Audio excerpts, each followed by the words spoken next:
الحمد للہ علی کل حال والصلاة والسلام علی صاحب حسنہ و جمال اما بعد فاعوذ باللہ السمیع العلیم من الشیطان الرجیم بسم اللہ الرحمن الرحیم فاذکرونی اذکرکم واشکروا لی ولا تکفرون یا ایہا الذین آمنوا استعینوا بالصبر والصلاۃ ان اللہ مع الصابرین آمنت باللہ صدق مولانا العظیم وصدق رسولنا بلاغ المبین ونحن علی ذلک لمن الشاہدین والشاکرین والحمد للہ رب العالمین ان اللہ وملائکتہ یصلون علی النبی یا ایہا الذین آمنوا صلوا علیہ وسلموا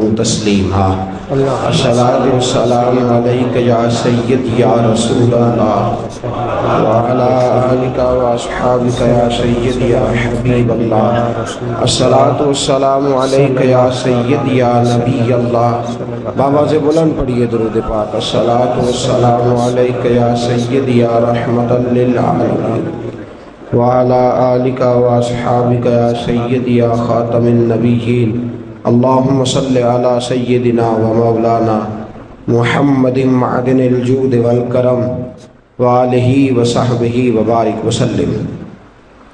ہر قسم کی تعریف و توصیف اللہ جل جلالہ کے لیے، ہر قسم کے درود و سلام نبی مکرم نور مجسم شفیع معظم۔ حمد و صلوات کے بعد عزیز دوستوں، بزرگوں اور بھائیوں، اسلامی تربیتی کورس کی چھٹی نشست میں ہم سب حاضر ہیں۔ صبر اور شکر عنوان گفتگو ہے۔ اللہ کریم نے قرآن مجید سورہ بقرہ میں ارشاد فرمایا فاذکرونی اذکرکم، تم مجھے یاد کرو میں تمہیں یاد کروں گا، واشکروا لی ولا تکفرون، میرا شکر ادا کرو اور ناشکری نہ کرو۔ یا ایھا الذین آمنوا استعینوا بالصبر والصلاۃ، اے ایمان والو صبر اور نماز سے مدد مانگو۔ ان اللہ مع الصابرین، بے شک اللہ صبر کرنے والوں کے ساتھ ہے۔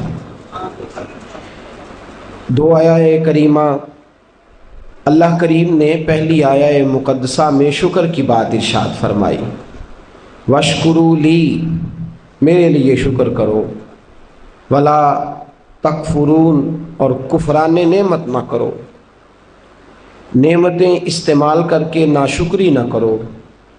اور اگلی آیہ مقدسہ میں فرمایا کہ صبر کرو، صبر کے ساتھ اپنے اوقات کو گزارو۔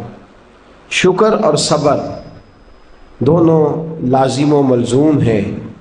سید عالم نور مجسم آقا کریم صلی اللہ علیہ وسلم نے فرمایا شکر آدھا ایمان ہے اور صبر آدھا ایمان ہے۔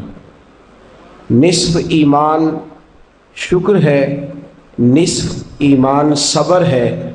جب دونوں انسان کو مل جاتے ہیں تو اس کا ایمان مکمل ہو جاتا ہے۔ نصف ایمان صبر ہے، نصف ایمان شکر ہے۔ صبر اور شکر کی نعمتیں جہاں آ جاتی ہیں وہاں حسن بخشتی ہیں۔ صبر اور شکر جہاں آ جاتے ہیں وہاں انسان کو تسلی دے دیتے ہیں۔ اس کے لیے وقت گزارنا اور اپنے خدا کے ساتھ مصیبتوں میں رشتہ برقرار رکھنا آسان ہو جاتا ہے۔ ایک دوسری روایت جو حضرت صہیب رومی رضی اللہ تعالیٰ عنہ سے مروی ہے، مشکات شریف میں موجود ہے، محبوب دو عالم صلی اللہ تعالیٰ علیہ وسلم نے فرمایا مومن کی ہر حال میں خیر ہی خیر ہے۔ مومن کو ہر حال میں خیر ہی نصیب ہوتی ہے۔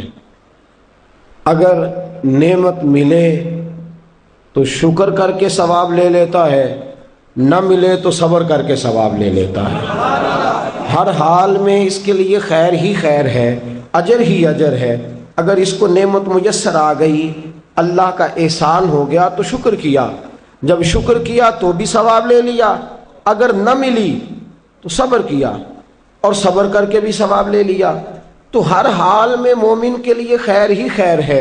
عزیز دوستو، صبر کے معنی رک جانے کے ہیں۔ مفردات میں امام راغب علیہ رحمہ نے فرمایا کہ اس کا معنی ہے رک جانا، اور 3 درجات کے اندر اس کو تقسیم کیا، 3 درجات کے اندر اس کو تقسیم کیا۔ حضرت علامہ شورانی رحمۃ اللہ تعالی علیہ لکھتے ہیں، آپ فرماتے ہیں صبر کا پہلا درجہ یہ ہے کہ گناہ چھوڑنے پہ صبر کرے۔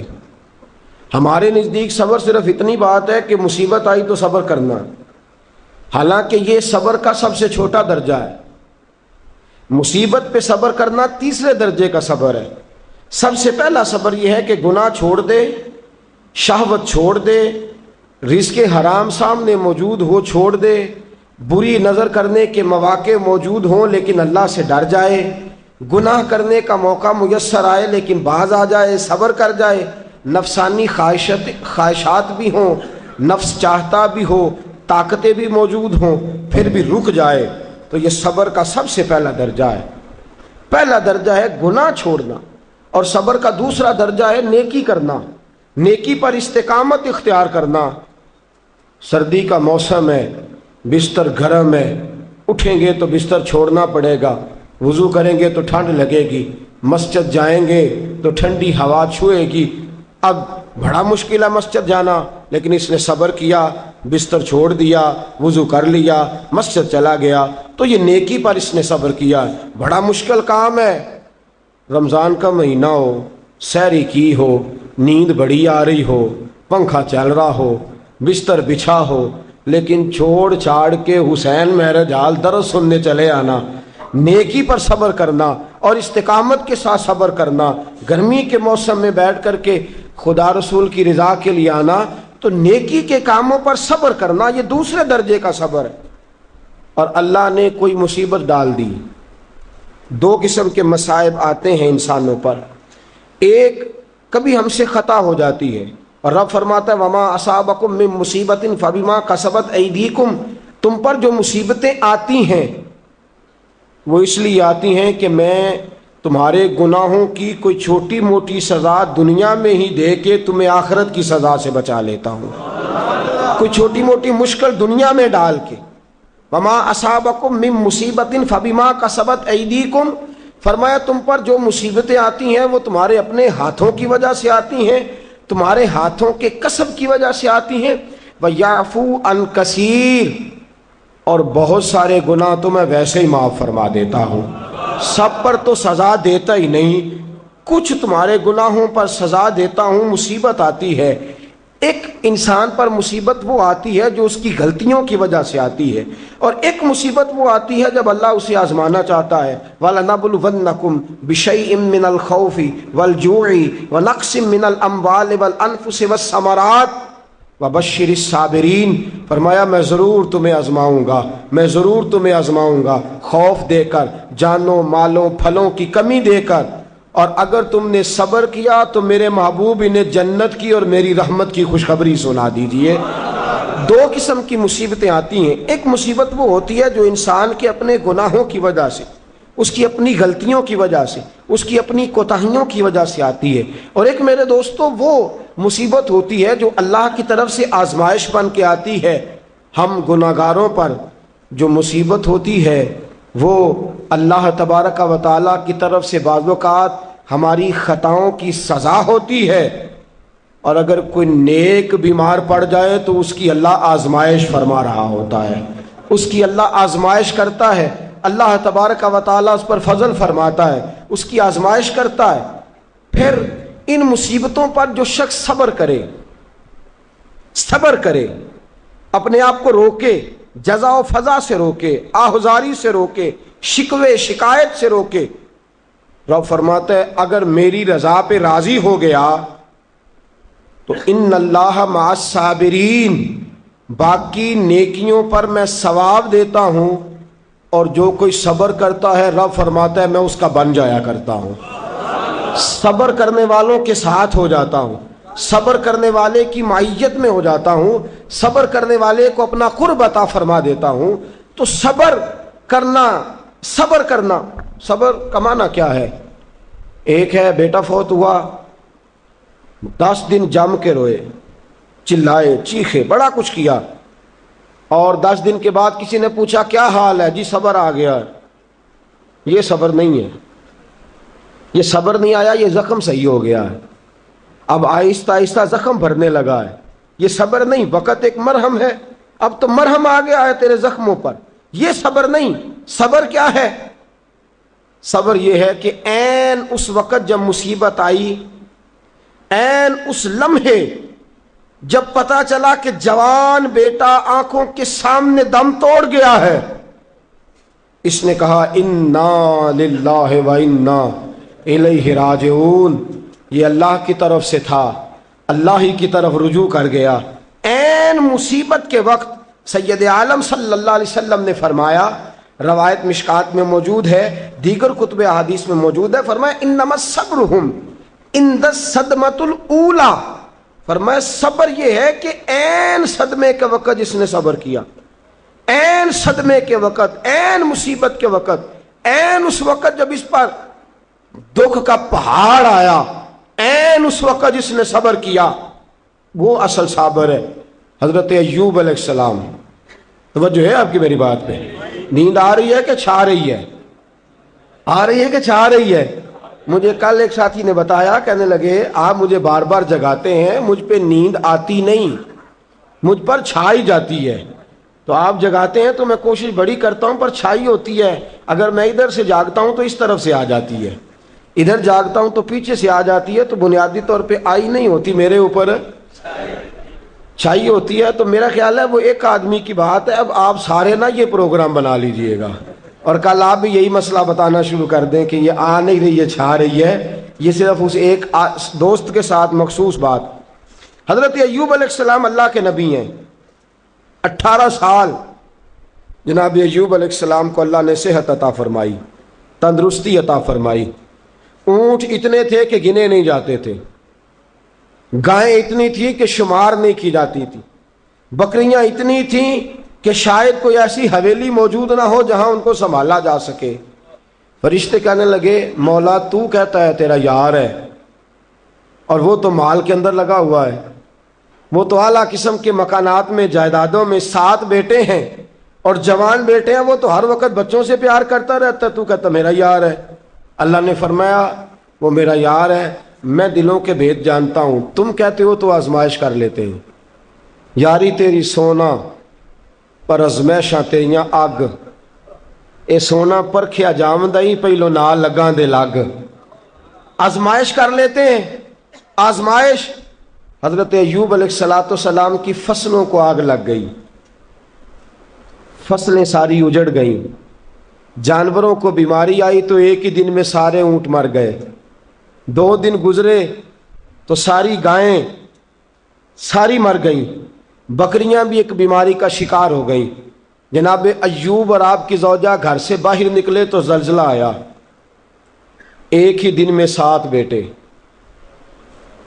ایک ہی دن میں وارث شاہ مان کری نہ وارثاں دا، رب بے وارثا کر کے مار دئی، 7 بیٹے ایک ہی دن میں۔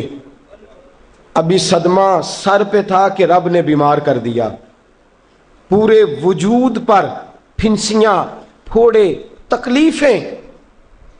حضرت ایوب کی زوجہ آپ کی خدمت میں آئیں، کہنے لگی اے ایوب دعا کرو، آپ پیغمبر ہیں، آپ کے منہ سے تو لفظ نکلتے ہیں، اللہ قبول فرما لیتا ہے، آپ دعا کرو۔ کہنے لگے یہ بتا شفا کتنا عرصہ رہی ہے، مال کتنا عرصہ رہا ہے، یہ بتا میرے پاس اولاد کتنا عرصہ رہی ہے۔ کہنے لگی 18 سال۔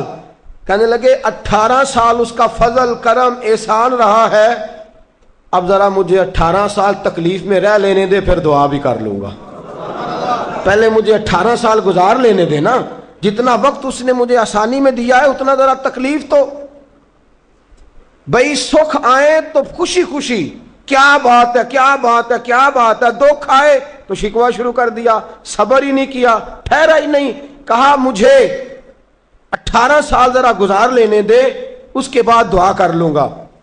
کہنے لگی دعا کرنے میں کیا حرج ہے، دعا کر دیں، کہنے لگے دعا کر کے کیا کروں؟ رب سے عرض کریں کہ شفا دے دے، تو فرمانے لگے اللہ کو نہیں پتا ایوب بیمار ہے، اس کو خبر نہیں کہ ایوب بیمار ہے، جے سونا میرے دکھ وچ راضی تے پھر سکھ نو چلے ڈاواں، اس کو نہیں خبر بیمار ہے، میں صبر کروں گا، میں صبر کروں گا۔ 18 سال گزرے۔ علامہ اسماعیل حقی رحمۃ اللہ علیہ فرماتے ہیں 18واں سال چڑھا، تر دامنی پہ شیخ ہماری نہ جائیے، ہم دامن نچوڑ دیں تو فرشتے وضو کریں۔ وہی فرشتے بارگاہ خدا بندی میں کہنے لگے یا اللہ ہم جان گئے ہیں واقعی تیرا پکا یار ہے، اس قابل ہے کہ یار بنایا جائے۔ حضرت ایوب علیہ السلام تندرست ہو گئے، شفا ہو گئی۔ ایک عرصہ گزرا تو آپ کی زوجہ ایک دن آپ سے پوچھنے لگی ایوب وہ دکھ اچھے تھے یا یہ سکھ اچھے ہیں؟ وہ دکھ اچھے تھے یا سکھ؟ آپ فرمانے لگے دن تو سارے ہی اللہ کے ہیں، پر اگر مجھ سے پوچھو تو دکھ ہی اچھے تھے، اگر مجھ سے پوچھو تو دکھ اچھے تھے۔ صبر کرتا تھا، کبھی کبھی رو بھی پڑتا تھا، دکھ تھے تو بارگاہ خدا بندی میں جاتا تھا تو آنسو بھی بہہ جاتے تھے، تکلیفیں تھی تو سجدہ کرتا تھا تو مصلی بھیگ جاتا تھا، درد تھا ہاتھ اٹھاتا تھا تو داڑھی پہ آنسو گرتے تھے۔ جب سے سکھ آئے ہیں آنسو ہی خشک ہوتے چلے جا رہے ہیں۔ یہ دکھ ہے تو درد ہے، دکھ ہے تو سوز ہے، دکھ ہے تو انسان کے دل کے اندر تڑپ ہے۔ فرمایا مجھے تو لگتا ہے اصل اللہ کا بندہ وہی ہے کہ اللہ اسے مصیبت پہ رکھے اور وہ خدا سے صبر کر کر کے اجر حاصل کرتا رہے۔ صبر کرنا، صبر کرنا اور مصیبتوں کے اوپر اپنے آپ کو ٹھہرانا کام مشکل۔ اور جب اللہ آزمائش ڈالتا ہے نا تو جو کام سیدھے ہوتے ہیں وہ بھی الٹے ہونے شروع ہو جاتے ہیں۔ جب خدا کی طرف سے وَلَنَبْلُوَنَّكُمْ بِشَيْءٍ مِّنَ الْخَوْفِ وَالْجُوعِ وَنَقْصٍ مِّنَ الْأَمْوَالِ وَالْأَنفُسِ وَالثَّمَرَاتِ، جب اللہ کی طرف سے آزمائش آتی ہے، جب انسان پر اللہ کی طرف سے کوئی چیز نازل ہوتی ہے، آپ سونے کو ہاتھ رکھتے ہیں تو مٹی ہو جاتی ہے۔ آپ کسی طرف بھی، بہت سے دوست آ کے کہتے ہیں جی قدم آگے اٹھاتا ہوں جاتا پیچھے ہے، کیا کروں؟ تو میں اکثر عرض کرتا ہوں کہ تھوڑے دن قدم اٹھانا ہی چھوڑ دیں۔ کیا کریں؟ بیٹھ کے اللہ اللہ کریں، صبر کریں، دعا کریں۔ کچھ وقت انسان پر ایسا ہوتا ہے تلک الایام نداولها بین الناس، جو اللہ نے انسان کے دن بدل کے رکھنے ہوتے ہیں، کچھ وقت ایسا ہو، پھر ایک وقت آتا ہے کہ وہی انسان مٹی میں ہاتھ رکھتا ہے تو اللہ اسے سونا بنا دیتا ہے۔ رب آزمائش کرتا ہے، رب آزماتا ہے۔ جو لوگ مصیبتوں پر صبر کرتے ہیں، جو لوگ مصیبتوں پر صبر کرتے ہیں، سید عالم نور مجسم شفیع معظم صلی اللہ تعالی علیہ وسلم نے فرمایا، رب فرماتا ہے ایک بندہ اللہ کی بارگاہ میں کھڑا ہوا، قیامت کا دن ہے، فرشتے نامہ اعمال کھولنے لگے۔ اللہ نے فرمایا فرشتوں تمہیں پتہ ہے میں نے اسے دنیا میں بڑے دکھ دیے تھے، اس پر بڑی آزمائشیں آئی تھیں، اس نے زندگی بڑی تکلیف میں گزاری تھی، تمہیں خبر ہے؟ یا اللہ ہم جانتے ہیں بڑا صابر ہے، بڑا صابر ہے، اس نے صبر کے ساتھ وقت گزارا، صبر کے ساتھ اپنے اوقات کو طے کیا۔ رب فرماتا ہے جو اتنا صبر کرے میں اس کا نامہ اعمال ٹٹولوں، اس کا نامہ اعمال کھولتے ہوئے مجھے شرم آ رہی ہے، سارا کچھ لپیٹ دو اور بغیر حساب کتاب اسے جنت میں داخل کر دو۔ یہ صبر کرنے والا ہے، یہ صبر کرنے والا ہے۔ مجھے حیا آتی ہے کہ یہ صبر، بڑی گاڑی دیکھ کے بھی صبر کرنا چاہیے۔ اگر موٹر سائیکل ہے نا تو بڑی گاڑی دیکھ کے ذرا، اور جس کے پاس بڑی گاڑی ہے نا وہ بھی ذرا موٹر سائیکل والے کو ہارن تھوڑے ہی دے، وہ بھی ذرا صبر کرے، اس لیے کہ اس کو مل گئی ہے تو کوشش سے نہیں ملی، خدا کے فضل سے ملی ہے۔ دونوں ذرا صبر کا مظاہرہ کریں۔ وہ بڑی گاڑی والا ہارن پہ ہارن بجایا جاتا ہے، کہتا ہے یہ موٹر سائیکل والے کو تو عقل ہے ہی نہیں، یہ تو رستہ دیتا ہی نہیں، وہ یہ کہہ رہا ہے، اور گزرا ہے تو موٹر سائیکل والا کہتا ہے اللہ نے تجھے دے دیا گاڑی تو تیرا دماغ بڑا اونچا ہو گیا ہے، تیرے پاس نہ ہوتی تب میں تجھ سے پوچھتا۔ اب دونوں ہی شکوہ کر رہے ہیں، دونوں ہی گلہ کر رہے ہیں، دونوں ہی شکایت کر رہے ہیں، دونوں کو صبر کرنا چاہیے، دونوں کو اطمینان سے رہنا چاہیے۔ جب انسان کے وجود میں صبر آ جاتا ہے، جب اس کو صبر نصیب ہوتا ہے، بڑی خوبصورت حدیث، بڑی بخاری شریف میں موجود ہے، اور صاحب عمدۃ القاری حضرت مفتی شریف الحق صاحب رحمۃ اللہ تعالیٰ علیہ فرماتے ہیں بخاری شریف کی یہ حدیث ایسی ہے جسے میں جب بھی پڑھتا ہوں میں چوم لیتا ہوں۔ اس حدیث کو میں فرماتے ہیں لفظوں کو میرا پڑھنے کو بھی دل کرتا ہے اور چوم لینے کو بھی دل کرتا ہے۔ حدیث کیا ہے؟ رسول کریم صلی اللہ تعالی علیہ وسلم نے فرمایا، رب فرماتا ہے ایک بندہ ہے اس کو میں نے آنکھیں نہیں دی، اس کو میں نے آنکھیں نہیں دی، اندھا ہے، پیدائشی اندھا ہے یا بعد میں کسی وجہ سے ہو گیا، وہ بینا نہیں ہے، نابینا ہے، اس کے پاس آنکھیں نہیں، لیکن اس نے زندگی بھر صبر کیا، اس نے زندگی بھر صبر کیا، صبح قیامت وہ کھڑا ہوا تو رب کریم نے فرشتوں سے فرمایا فرشتوں اس کو میں نے آنکھیں نہیں دی، بیچارہ نہ بیٹی دیکھ سکا نہ بیٹا، نہ باپ دیکھ سکا نہ ماں، یہ کوئی دنیا کا نظارہ نہیں کر سکا، تم بتاؤ اس کا اجر کیا ہے؟ فرشتے کہتے ہیں مولا جنت کا اعلیٰ درجہ دے دے، اللہ اسے بے حساب بخش دے، یا اللہ اس پر رحمتوں کے دروازے کھول دے، یا اللہ اس کو نواز دے۔ تو رب فرماتے اس نے ساری زندگی بغیر آنکھوں کے صبر کیا ہے، اسے صرف جنت نہیں ملے گی بلکہ آج اسے اس کا رب اپنا دیدار بھی کرائے گا۔ فرمایا جو اندھا ہو نابینا ہو اور پھر وہ صبر کرے اور استقامت کے ساتھ رہے، شکوہ نہ کرے، گلہ نہ کرے، فرمایا قیامت میں لوگ جنت کے نظارے کریں گے اور یہ اللہ کا دیدار کرے گا، اس کو رب کریم کے جلوے دکھائے جائیں گے، اس لیے کہ یہ صابر رہا، یہ شاکر رہا، یہ اللہ تبارک و تعالیٰ کی عطا پہ راضی رہا، یہ رب کائنات کی دی ہوئی آزمائشوں پر ہمیشہ استقامت کے ساتھ ڈٹا رہا۔ صبر کا معاملہ تو بالکل ہمارے ہاتھ سے نکل گیا، اور میں جب تجزیہ کرتا ہوں، غور کرتا ہوں تو ہمارے جھگڑوں کی بنیاد ہی صبر ہے۔ حسد صبر کی وجہ سے، اگر صبر نہیں تو حسد پیدا ہو جائے گا، اس کو اللہ نے دے دیا تو مجھے کیوں نہیں دیا؟ اب اگر صبر کرتا، جو اللہ نے دیا ہے اس پر یہ صبر کرتا تو حسد کی لعنت سے بچ جاتا، اور پھر گھروں میں جو فسادات ہیں، خاندانوں میں جو جھگڑے ہیں، اس کی بہت بڑی وجہ یہ ہے کہ ہم صبر نہیں کرتے۔ گلہ شکوہ شکایتیں یہ ساری چیزیں اس لیے پیدا ہوتی ہیں کہ ہم صبر کرنے کو تیار نہیں۔ جب تو صبر کر لیتا ہے، جب تو اپنے وجود کے اندر ٹھہراؤ پیدا کر لیتا ہے، پھر تیرے اندر تحمل مزاجی آ جاتی ہے، پھر بردباری آ جاتی ہے، پھر ٹھہراؤ آ جاتا ہے، پھر تیرا دل اتنا گہرا ہو جاتا ہے کہ حضرت سلطان باؤ رحمۃ اللہ علیہ فرماتے ہیں دل دریا سمندروں ڈونگے کون دلاں دیا جانے۔ جب تیرا دل اتنا گہرا ہو جائے گا صبر کرے گا۔ اور میرے اعلیٰ حضرت فاضل بریلوی رحمۃ اللہ علیہ فرماتے ہیں جو صابر ہوتا ہے نا، توجہ ہے آپ کی، میری بات کی سمجھ آ رہی ہے؟ اعلیٰ حضرت فرماتے ہیں بڑا قیمتی جملہ، فرماتے ہیں جو صابر ہوتا ہے وہ سکون میں ہوتا ہے، جو صابر ہوتا ہے وہ، جو صبر نہیں کرتا بے سکون رہتا ہے۔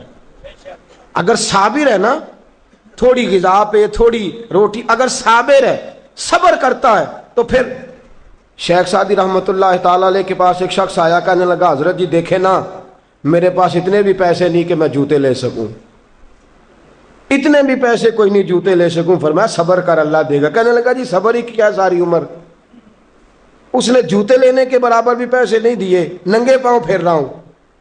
شیخ سعدی رحمۃ اللہ تعالی علیہ نے اس کا بازو تھاما، ایک گھر میں لے گئے، دروازے پہ دستک دی، گھر کا مالک باہر آیا، اس نے دونوں طرف بیساکھیاں پکڑی ہوئی ہیں، ٹانگیں تو ہیں پر پیر ہی کوئی نہیں۔ فرمانے لگے بتا یہ اچھا ہے کہ تو؟ کہنے لگا جی میں آپ سے بھی معافی مانگتا ہوں، اپنے رب سے بھی معافی مانگتا ہوں، اس کے تو پیر ہی نہیں بیچارے کہ اس کے پاس تو قدم ہی نہیں۔ دوستو جب صبر رخصت ہو جاتا ہے، جب صبر رخصت ہو جاتا ہے، نبی پاک صلی اللہ تعالی علیہ وسلم نے فرمایا خدا اگر تجھے مصیبت دیتا ہے نا، اور ان مصیبتوں پر جب اللہ تجھے قیامت میں اجر دے گا، دنیا میں رب تجھے جو مصیبتیں ڈالتا ہے ان مصیبتوں پر جب قیامت کے دن اللہ تجھے اجر دے گا تو تیرا دل چاہے گا کاش سکون ہوتا ہی نہ، آزمائشیں ہی آزمائشیں ہوتی، کاش سکون نہ ہوتا، آزمائشیں ہی آزمائشیں ہوتی جب تو وہ اجر دیکھے گا۔ نبی پاک صلی اللہ علیہ وسلم نے فرمایا جب کسی کا بچہ انتقال کر جاتا ہے نا، ہاں بات بڑی مشکل ہے، کام بڑا مشکل ہے۔ جب کسی کا بچہ، بیٹا یا بیٹی انتقال کر جاتا ہے، وہ کسی دانشور نے کہا تھا کہ میرا باپ انتقال کر گیا، 6 مہینے گزرے تو میرا 18 سال کا بیٹا بھی انتقال کر گیا۔ کہنے لگے میں نے اپنے 80 سال کے باپ کا جنازہ اٹھایا تو میری کمر نہیں جھکی، لیکن جب 18 سال کے بیٹے کا جنازہ اٹھانے لگا تو میری کمر جھک گئی، اور رو کے کہنے لگا لوگوں باپ کا جنازہ پڑھنا آسان ہے، دعا کرو کسی کو بیٹے کا جنازہ نہ پڑھنا پڑ جائے، بڑا مشکل کام ہے، بڑا کٹھن مرحلہ ہے، یہ بڑی آزمائش کا معاملہ ہے۔ نبی رحمت صلی اللہ علیہ وسلم نے فرمایا جب کسی کا بچہ انتقال کر جاتا ہے، جب کسی کا بیٹا یا بیٹی انتقال کر جاتا ہے، فرشتے اس کی روح لے کے اللہ کی بارگاہ میں جاتے ہیں، رب فرماتا ہے تم میرے بندے کے جگر کا ٹکڑا لے آئے ہو، اس کے وجود کا حصہ لے آئے ہو، اس کی روح کی ٹھنڈک لے آؤ ہو، بولو تو صحیح میرا بندہ کیا کہتا تھا، بتاؤ میرا بندہ کیا کہتا تھا، اس نے کیا کہا؟ فرشتے کہتے ہیں مولا جب ہم نے اس کے بیٹے کی روح قبض کی اور وہ اپنے بیٹے کی میت پہ آیا تو اس نے تیرا گلہ نہیں کیا، شکوہ نہیں کیا، بلکہ اس نے کہا انا للہ و انا الیہ راجعون، یہ دیا بھی اللہ نہیں تھا، لے بھی اللہ ہی گیا ہے۔ جب اس نے یہ بیٹے کی میت دیکھی ہے تو اس نے یہ کہا ہے کہ اللہ کا مال تھا، اللہ لے گیا۔ رب فرماتا ہے باقی کے کام چھوڑ دو، جنت کی طرف جاؤ اور میرے اس بندے کے لیے اور اس کے بیٹے کے لیے ایک مکان بنا دو، جنت میں جاؤ۔ دنیا کی زندگی تو تھوڑی ہے نا، اور آخرت کی زندگی حد ہی کوئی نہیں، اس کی حد ہی کوئی نہیں، کتنی لمبی ہے۔ فرمایا دنیا میں تو کٹھے نہیں رہ سکے، اب جنت میں مکان بنا دو، اس میں اس کا باپ بھی رہے گا، یہ بھی رہے گا۔ حضرت ابو ہریرہ رضی اللہ تعالیٰ عنہ فرماتے ہیں اللہ کے محبوب صلی اللہ تعالیٰ علیہ وآلہ وسلم کے صاحبزادے جناب ابراہیم علیہ السلام فرماتے ہیں حضور کے صاحبزادے، آپ رات کو جب ان کی ولادت ہوئی تو نبی کریم علیہ السلام ہمارے درمیان آئے۔ جاگیے ذرا غور فرمائیے گا بات پہ۔ سید عالم صلی اللہ علیہ وسلم تشریف لائے اور ہم نے حضور کے چہرے کو چمکتے دیکھا، ہم نے آنکھوں میں ایک خوبصورتی، ایک رنگ ڈھنگ دیکھا۔ ہم نے کہا یا رسول اللہ موڈ مبارک بڑا اچھا ہے، حضور کوئی خیر کی خبر ہے؟ فرمایا مجھے مبارک دو، اللہ نے مجھے بیٹا عطا فرمایا ہے، میرے آنگن میں پھول کھلا ہے، خدا نے مجھے بیٹے کی دولت سے نوازا ہے، میرے آنگن میں پھول کھلا ہے۔ فرماتے ہیں اگلے ہی دن، ایک روایت ہے کچھ عرصے کے بعد، ایک روایت ہے اگلے ہی دن ظہر کے بعد میرے محبوب نے پیار کرنے کے لیے بیٹا اٹھایا اور صاحبزادے کی سانسیں اکھڑنے لگی۔ رسول پاک کے صاحبزادے نبی پاک کے مقدس ہاتھوں میں سانسیں اکھڑ رہی ہیں، حضور کے دستے مبارک میں صاحبزادے نے وصال کر دیا۔ آنکھیں بند کی تو نبی کریم کی مقدس آنکھوں میں آنسو آئے۔ رات خوشی تھی، رات حضور مبارکیں وصول کر رہے تھے، رات مسکرا رہے تھے، صحابہ کے جرمٹ میں بیٹھ کر محبت کی بات ہو رہی تھی۔ ایک ہی تو رات گزری ہے، 24 ہی تو گھنٹے ہوئے ہیں، آنکھوں میں آنسو بھر آئے ہیں۔ حضرت عبداللہ ابن عمر رضی اللہ تعالیٰ عنہ عرض کرتے ہیں یا رسول اللہ آپ رو رہے ہیں؟ حضور صاحبزادے کا انتقال ہوا تو رو رہے ہیں؟ نبی رحمت صلی اللہ تعالی علیہ وسلم نے فرمایا عبداللہ دل میرا غمزدہ ہے، آنکھوں میں آنسو ہیں، پر میں اپنی زبان سے وہی جملے کہوں گا جس سے میرا اللہ راضی ہوگا۔ میں کوئی بے صبری والی بات نہیں کروں گا، میں کوئی ایسا جملہ نہیں کہوں گا جس سے میرا خدا ناراض ہو جائے۔ اگرچہ میرا دل غمزدہ ہے، اگرچہ میں پریشان ہوں، اگرچہ میری آنکھیں آنسو بہا رہی ہیں، یہ محبت کی علامت ہے، یہ پیار کی علامت ہے، لیکن فرمایا میری زبان سے کوئی کسی کے ہاں میت ہو جائے تو آنسوؤں سے رونا محبت کی علامت ہے۔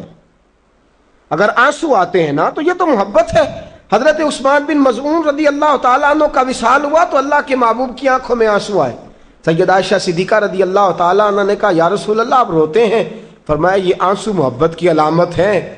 خدا کو بین کرنا ناپسند ہے، شور کرنا ناپسند ہے، باتیں کر کر کے رونا، شور کرنا، آہوزاری کرنا، ماتم کرنا، فرمایا یہ چیزیں خدا کو پسند نہیں۔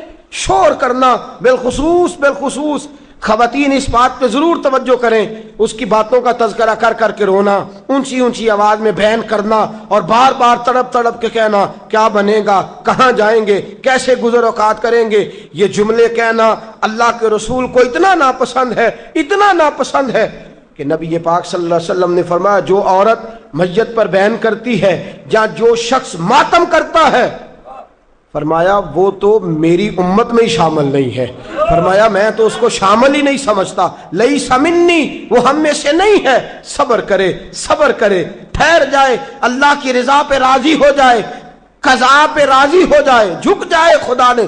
اتنا شور کرنا، اتنی آہوزاری کرنا، اور معاذ اللہ بعض اوقات تو کفریہ جملے بولے جاتے ہیں۔ انتقال ہو گیا، تبھی موت چلا گیا، ہارٹ اٹیک سے انتقال، تو کہتے ہیں ہم پہ ظلم ہو گیا ہے۔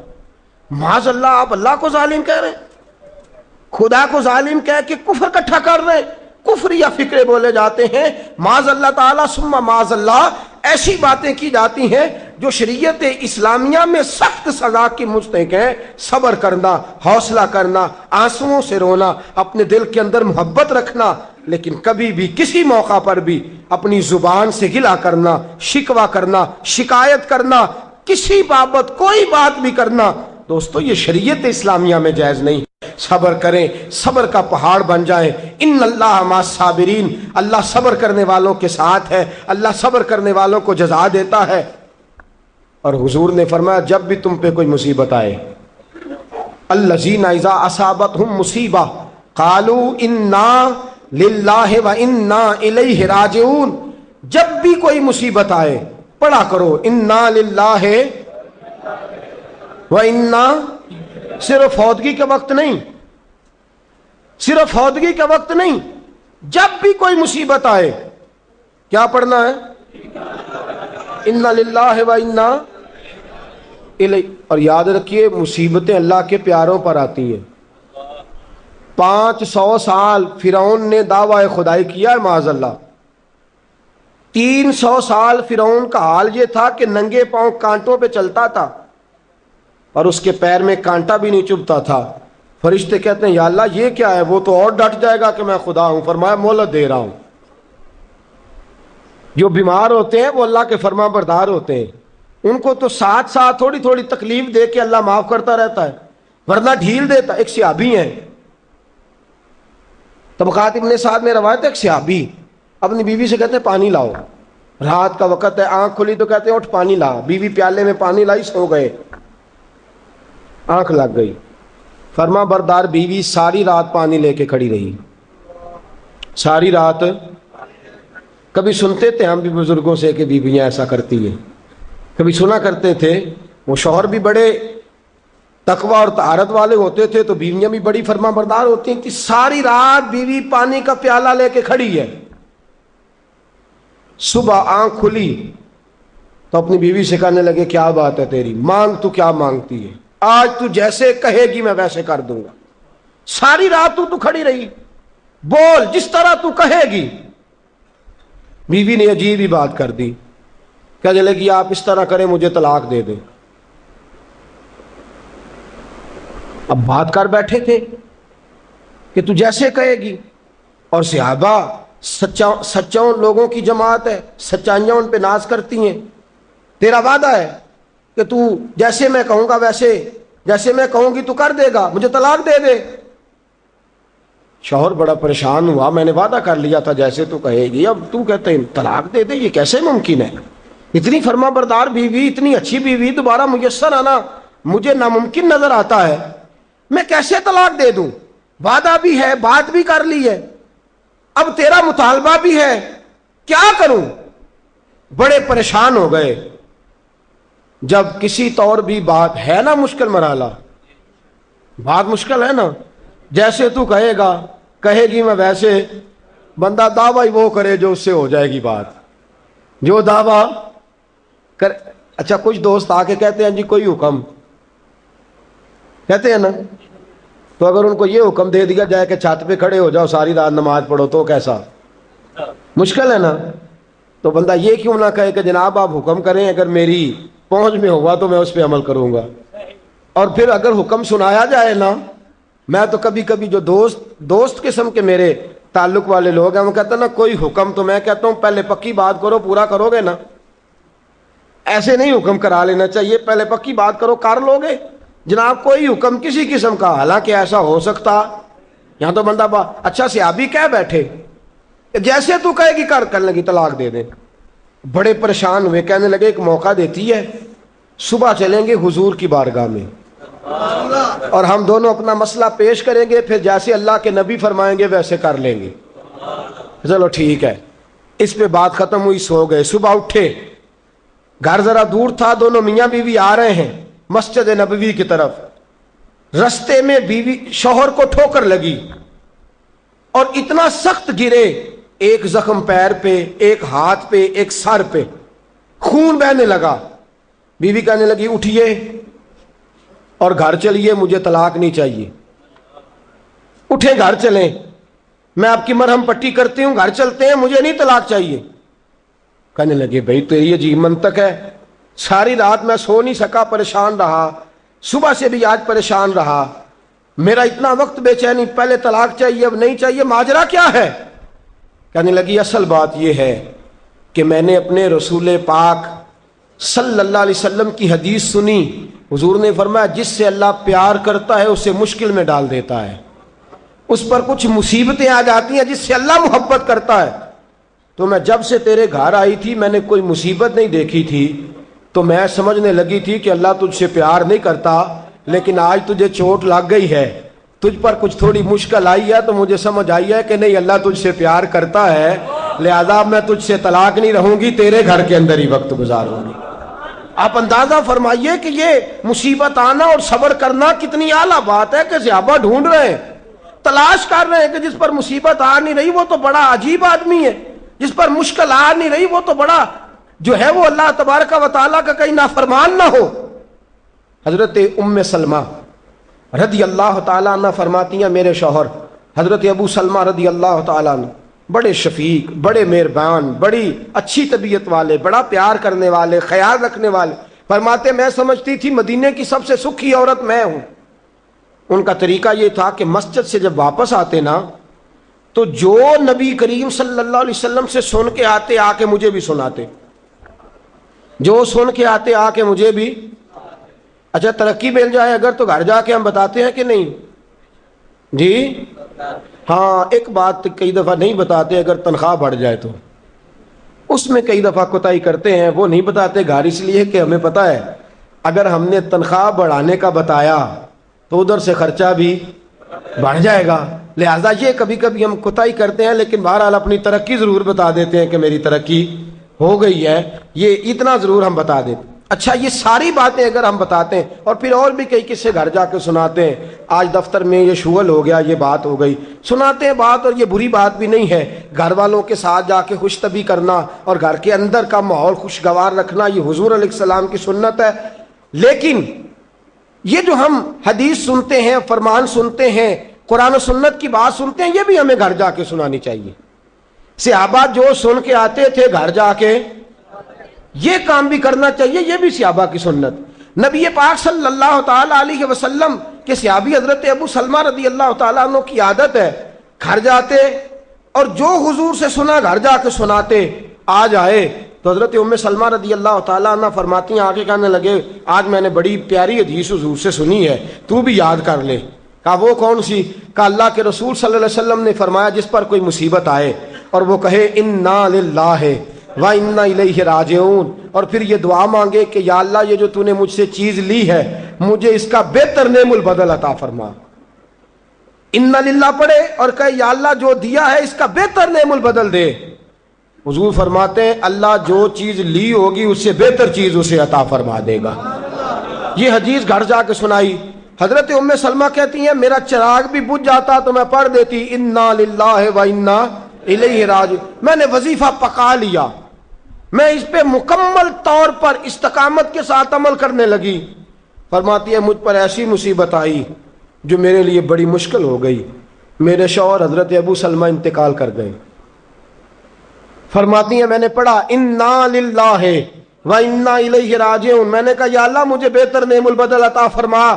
فرماتی ہیں پڑھ تو لیا، حضور کے فرمان پر یقین بھی تھا، لیکن دل میں خیال تھا کہ ابو سلمہ سے اچھا شوہر تو مجھے مل ہی نہیں سکتا، اس سے زیادہ دھیما تو مجھے مل ہی نہیں سکتا۔ اور فرماتی ہیں پھر میں سوچتی تھی اب میری عمر بھی جوانی کے نہیں، بڑھاپا آ گیا ہے، رنگ بھی گورا نہیں، بچے بھی میرے پاس ہیں، کیسے بہتر نعم البدل ملے گا؟ اور دوسری جانب حضور کی حدیث ہے کہ اگر تم مصیبت کے وقت پڑھو گے انا للہ و انا الیہ راجعون، مصطفیٰ کا فرمان بھی بدل نہیں سکتا۔ جو دن کو کہہ دیا دن ہے تو دن نکل آیا، جو شب کو کہہ دیا شب ہے تو رات ہو کے رہی۔ خدا نے ان کی زباں کو وہ اختیار دیا، جو نکلی منہ سے ان کے وہ بات ہو کے رہی۔ یہ تو ہو نہیں سکتا کہ حضور فرمائے اور ایسا ہو نہ۔ فرماتی ہیں پڑھ بھی لیا، عدت کے دن مشکل سے گزارے، عدت ختم ہوئی، میرے دل میں حدیث بھی ہے کہ حضور نے فرمایا اللہ بہتر نعم البدل دے گا، اور دوسری جانب یہ بھی ہے کہ ابو سلمہ سے اچھا شوہر نہیں مل سکتا۔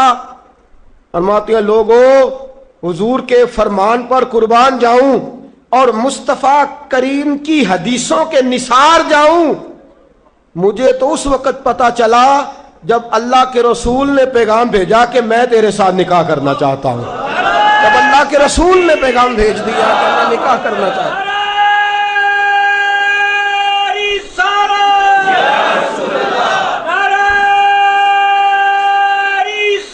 حضرت ام سلمہ ام المومنین رضی اللہ تعالیٰ عنہ فرماتی ہیں جب مصطفیٰ کا پیغام آیا تو فرماتی ہیں فوراً میرے لب پہ درود آیا، فوراً میرے لبوں پہ سلام آیا۔ میں نے کہا محبوبہ جو بھی فرماتے ہو سچ ہی فرماتے ہو، جو بھی کہہ دیتے ہو کمال ہی کہہ دیتے ہو۔ یا رسول اللہ میں کہتی تھی مجھے ابو سلمہ سے اچھا شوہر نہیں مل سکتا، اللہ نے مجھے کائنات میں سب سے اچھا شوہر عطا فرما دیا ہے، کائنات میں سب سے۔ میں نے صبر کیا اور حضور کے فرمان پر عمل کیا کہ مصیبت آئے تو کہو انا للہ و انا الیہ راجعون۔ میں نے صبر کیا، شکر کیا، اللہ نے مجھے دھرتی پہ سب سے اچھا شوہر دیا۔ اور حضرت ام المومنین ام سلمہ رضی اللہ تعالیٰ عنہ عرض کرتی ہیں یا رسول اللہ میرا رنگ بھی گورا نہیں، حضور عمر بھی میری بڑھاپے کے قریب ہے، بچے بھی ہیں، روپ بھی نہیں تو میرا رنگ بھی نہیں، میری رومی ورگی چال بھی نہیں تو میرا جامی ورگا عشق، حضور کوئی ایسی چیز نہیں جو آپ کے قابل ہو۔ یا رسول اللہ تو امیر حرم میں غریب بے نوا، تو کجا من کجا۔ میرے حبیب نے فرمایا ام سلمہ تیرے پاس غربت بھی ہے، پریشانی بھی ہے، بچے بھی ہیں، مجھے پتا ہے کوئی تیرا سہارا نہیں بنے گا، اور جس کا کوئی سہارا نہ بنے اس کا میں بنا کرتا ہوں۔ فرمایا اس لیے تیرے ساتھ نکاح کرنا ہے تاکہ تجھے سہارا میسر آ جائے۔ میرے رسول پاک نے فرمایا تو مصیبتوں پر آہوازاریاں نہ کر، شکایتیں نہ کر، صبر کر، صبر کا پہاڑ بن۔ اور اعلیٰ حضرت فاضل بریلوی نے لکھا ہے آپ فرماتے ہیں جتنا کوئی بڑا صابر ہوگا اتنا اللہ کے قریب ہوگا، جتنا صبر زیادہ ہوگا اتنا قرب زیادہ ہوگا۔ صبر کرنا سیکھیں، تھوڑے رزق پر صبر، اللہ کی طرف سے آنے والی آزمائش پر صبر۔ باپ بھی تھوڑا صبر کرے، اگر بیٹے نے اپنا گھر بسا لیا ہے تو اب تھوڑا صبر کرے، اطمینان کے ساتھ وقت گزارے۔ اماں بھی تھوڑا صبر کرے، بیٹا اسی کا رہے گا، تھوڑا صبر کرے۔ بہو بھی اگر آ گئی ہے نا وہ بھی تھوڑا صبر کرے، ذرا اطمینان کے ساتھ رہے۔ اس کو کسی نے جنا ہے، کسی نے اس کو پالا ہے، کسی نے اس کو بیاہا ہے، وہ ذرا صبر کرے، اطمینان۔ ہمارا جو صبر ہے وہ صبر نہیں رہا تو فساد آیا ہے، صبر نہیں رہا تو اختلاف آیا ہے، صبر نہیں رہا تو نفرت آئی ہے، صبر نہیں رہا تو بغض آیا ہے، صبر نہیں رہا تو حسد آیا ہے۔ جہاں صبر نہ ہو وہاں درجنوں مصیبتیں ہوتی ہیں، اور جہاں صبر ہوتا ہے وہاں خدا کے جلوے ہوتے ہیں، جہاں صبر ہوتا ہے وہاں اللہ کا کرم ہوتا ہے، جہاں صبر ہوتا ہے خدا کی عطا ہوتی ہے۔ باقی عبادتوں پر ثواب ملتا ہے اور صبر پر رب رحمان ملتا ہے۔ ان اللہ مع الصابرین، اللہ صبر کرنے والوں کے، اللہ صبر کرنے والوں کے اپنے اندر حوصلہ پیدا کریں، بردباری پیدا کریں، تحمل مزاجی پیدا کریں، ٹھہراؤ پیدا کریں، حوصلہ پیدا کریں۔ امام اعظم ابو حنیفہ بڑی آخری اور بڑی سخت بات، امام اعظم ابو حنیفہ رحمۃ اللہ علیہ، والدہ کی عمر 90 سال سے زیادہ ہے، آپ کے والد صاحب انتقال کر گئے۔ امام اعظم کا ایک حاسد، اور ایک تو ہے نا امام صاحب عالم بڑے تھے، شیخ بڑے تھے، امام صاحب امیر بھی بڑے تھے، اللہ نے مال و دولت میں بھی بڑا فضل فرمایا، صاحب حیثیت آدمی تھے۔ ایک آپ کا حاسد آیا، حسد کرنے والا، اور آ کے کہنے لگا بڑی کڑی بات، تلخ بات جس پہ انسان مارنے مرانے، کہنے لگا ابو حنیفہ میں نے سنا ہے آپ کے ابا جی انتقال کر گئے۔ امام صاحب فرمانے لگے ہاں۔ کہنے لگے سنا ہے آپ کی اماں بڑی خوبصورت ہے، میرے ساتھ نکاح نہیں کر دیتے؟ اب یہ کتنے غصے کی بات ہے، کتنے جلال کی بات ہے، کس قدر تلخ بات ہے۔ امام صاحب فرمانے لگے میری اماں عاقلہ اور بالغہ ہیں، میری ماں عقل والی ہیں اور بالغ ہیں، میں ان سے پوچھوں گا، اگر ان کا نکاح کا ارادہ ہوا تو آپ کو اطلاع دوں گا۔ امام صاحب فرماتے ہیں میرے دل میں غصہ تو آیا، لیکن وہ صبر والی ساری حدیثیں بھی مجھے فوراً یاد آ گئی۔ فرماتے ہیں میں نے فوراً صبر کر لیا، اور میں نے کہا اماں عاقلہ بالغہ ہے، پوچھوں گا، اگر ان کا نکاح کا ارادہ ہوا تو آپ کو اطلاع دوں گا۔ کہتے ہیں یہ کہہ کے میں نے اپنے دل میں کہا مولا اتنے لمبے بھی امتحان نہ لیا کر، کوئی ماں کے بارے میں صبر کیسے کرے، کوئی باپ کے بارے میں صبر کیسے کرے، یا اللہ اتنے دل میں کہا، لیکن مولا میں نے تیری رضا کے لیے صبر کر لیا ہے، اور میں نے حوصلے کا دامن نہیں چھوڑا۔ امام صاحب اٹھے، ابھی چند قدم آگے بڑھے تھے کہ وہ آدمی تڑپنے لگا، اتنا تڑپا کہ اس کی روح پرواز کر گئی۔ لوگ کہنے لگے امام صاحب اسے کیا ہوا؟ کہنے لگے ابو حنیفہ کے صبر نے اس کی جان لے لی ہے، ابو حنیفہ کے صبر نے اس کی۔ فرمایا اتنا صبر کر، اپنے مخالف کے مقابلے میں اتنا صبر کر، اتنا صبر کر، اتنا صبر کر کہ اس کی جان ہی لے لے۔ تو صبر کرے گا تو اللہ تیرے ساتھ ہو جائے گا۔ امام صاحب فرماتے ہیں وہ انتقال کر گیا تو فوراً میں نے کہا یا اللہ تیرا فرمان سچا ہے، ان اللہ مع الصابرین، واقعی تو میرے ساتھ ہے، میں نے صبر کیا تو ساتھ ہے۔ یا اللہ میں نے سزا نہیں دی، میں دیتا بھی تو تھپڑ مار لیتا، میں دیتا بھی تو سر پھوڑ لیتا، میں دیتا بھی تو ٹانگ پہ مار لیتا، جان تو نہیں نہ لے سکتا تھا، لیکن میں نے صبر کیا، رب میرے ساتھ ہوا تو اللہ نے اس کی جان ہی نکال ڈالی۔ ابو حنیفہ کے صبر نے اس شخص کی جان لے لی۔ صبر کیجئے، صبر کیجئے، صبر کیجئے، جس کے پاس صبر کا دامن آ گیا وہ انسان کامیاب ہو گیا، اس کو خدا کی معیت نصیب ہو گئی، اس سے اللہ کا قرب میسر آ گیا۔ اور جو بے صبر ہے وہ بے سکون ہے، جو بے صبر ہے وہ لڑائی کرے گا، حسد کرے گا، جھگڑا کرے گا، بغض رکھے گا، بڑا کچھ کرے گا۔ اعلیٰ حضرت فاضل بریلوی کو خط آئے، کسی میں گالیاں لکھی ہیں، کسی میں کچھ لکھا ہے۔ آپ کے ایک مرید تھے حضرت ملک العلماء مولانا ظفر الدین صاحب بہاری رحمۃ اللہ تعالی علیہ، کہنے لگے حضور میں ان لوگوں پہ مقدمے کروں گا جنہوں نے آپ کو گالیاں دی ہیں۔ اعلیٰ حضرت فرمانے لگے میری فلاں الماری سے خط نکال کے لاؤ۔ اس میں سے خط نکال کے لائے تو لکھا تھا کہ آپ تو بہت بڑے امام ہیں، آپ تو مجدد ہیں، آپ تو غوث اعظم کے نائب ہیں، آپ کی کیا بات ہے؟ فرمانے لگے جنہوں نے میری تعریفیں کی ہیں پہلے ان کو جائیدادیں تقسیم کرو نا، جنہوں نے تعریفیں کی ہیں پہلے ان میں جائیدادیں بانٹو، اور پھر جو میرے مخالف ہیں ان پر مقدمے کر لینا۔ آنے لگے حضور جائیدادیں تو ہم نہیں بانٹ سکتے۔ فرمانے لگے پھر مجھے صبر کرنے دو، مجھے امید ہے میں صبر کروں گا تو اللہ مجھے زیادہ اجر عطا فرمائے گا۔ صبر کا دامن تھام کے رکھیں، صبر پر عمل کریں، اگر صابر ہو گئے تو خدا کی معرفت نصیب ہو گئی، اور اگر ہمارے اندر صبر ہی نہیں، صبر اور قرار ہی نہیں، تو پھر ہم تو پاؤں میں پڑی چیز نہیں پکڑ سکتے، پھر تو ہم زندگی گزار ہی نہیں سکتے، پھر تو ہر چیز ہمارے لیے بوجھ نظر آئے گی۔ اللہ صبر اور شکر کی توفیق عطا فرمائے، ہمیشہ مدحت خیر الانام میں گزرے، دعا ہے یہ عمر درود و سلام میں گزرے۔ آخر دعوانا ان الحمدللہ۔ فاجان رحمت پہ لاکھوں سلام، شمع بزم ہدایت پہ لاکھوں کھو سلام شمع بز میں ہدایت پہ لاکھ جس کی تسکین کو روتے ہوئے ہنس پڑے جس کی تسکین کو روتے ہوئے ہنس پڑے اس تبسم کی عادت پہ لاکھوں سلام مصطفیٰ جان رحمت پہ لاکھوں سلام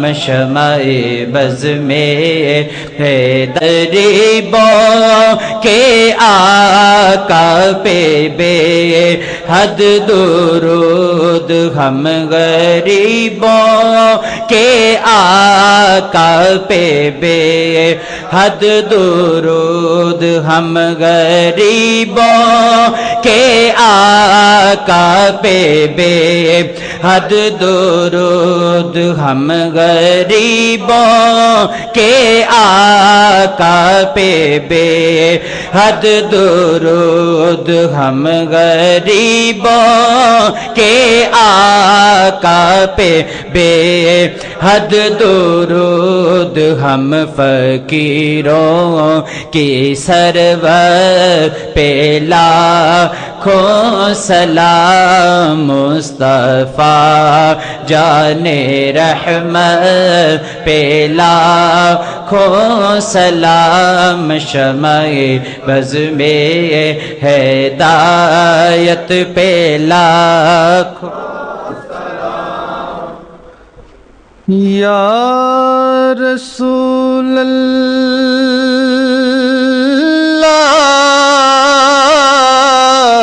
تیرے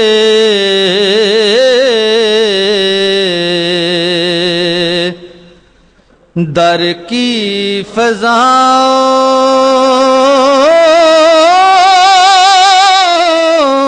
کو سلام گنبد خضرا کی ٹھنڈی ٹھنڈی چھاؤں کو سلام جو مدینے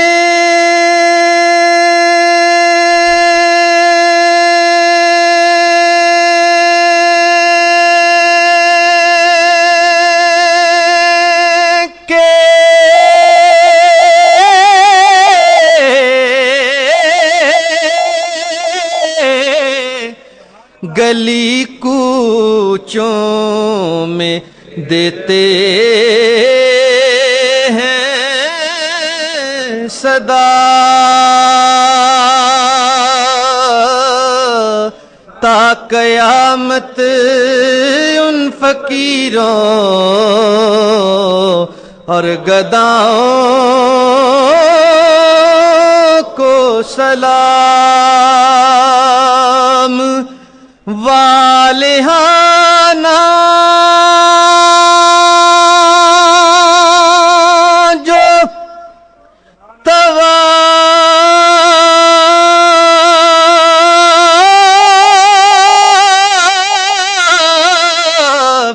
روضائے اقدس کریں مست و بے خود وجد میں آتی ہواؤں کو سلام یا رسول اللہ تیرے در کی فضاؤں کو سلام مولانا محمد معدن الجود والکرم وعلی آلہ وصحبہ وبارک وسلم۔ اللہ کریم ہماری حاضری کو درجہ قبولیت عطا فرما، مولا کریم جذبوں میں خلوص عطا فرما، مولا کریم اپنے ذکر و فکر پر کامل پابندی کی توفیق عطا فرما، مولا کریم سجدوں کا ذوق عطا فرما، عبادتوں کا شوق عطا فرما، تلاوتوں کی لذت سے آشنا بنا دے۔ مولا کریم رمضان المبارک کی ساری برکتیں عطا فرما، ساری سعادتیں عطا فرما۔ مولا کریم ہم پہ نگاہ لطف و کرم فرما، جو بیمار ہیں انہیں شفا دے دے۔ اللہ جو مقروض ہیں قرضوں سے رہا کر دے، جو تنگ دست ہیں انہیں وسعت عطا کر دے، جو بے گھر ہیں صاحب گھر کر دے، بے اولادوں کو صاحب اولاد کر دے، اولاد والوں کی اولادوں کو فرما بردار کر دے۔ اللہ علیہ وسلم کی دولت لازوال عطا کر دے۔ مولا کریم ملک پاکستان کی خیر فرما، مولا اندرونی بیرونی سازشوں سے محفوظ فرما۔ اللہ جتنے دوست دور و نزدیک سے چل کے آتے ہیں قدم قدم پہ کروڑوں برکتیں عطا فرما، بے حساب نعمتیں عطا فرما، لا تعداد رحمتیں عطا فرما۔ اللہ کریم ماؤں بہنوں بچیوں کو جزائے خیر عطا فرما، عزت کی چادریں عطا فرما، ان کے دکھوں کو سکھوں سے تبدیل فرما، اپنے اپنے گھروں میں باوقار زندگیاں نصیب فرما۔ اللہ ہم پہ رحم فرما، اللہ ہم پہ کرم فرما، اللہ ہمارے لیے آسانیاں فرما۔ اللہم انا نسألک العفو والعافیۃ فی الدین والدنیا والآخرہ۔ اللہم انی اسألک علما نافعا ورزقا طیبا وعملا متقبلا وشفاء کاملا وتوبة قبل الموت وراحة عند الموت والعفو عند الحساب۔ رب اغفر وارحم وانت خیر الراحمین۔ وصلی اللہ تعالی علی حبیبہ سیدنا و مولانا محمد وآلہ وصحبہ۔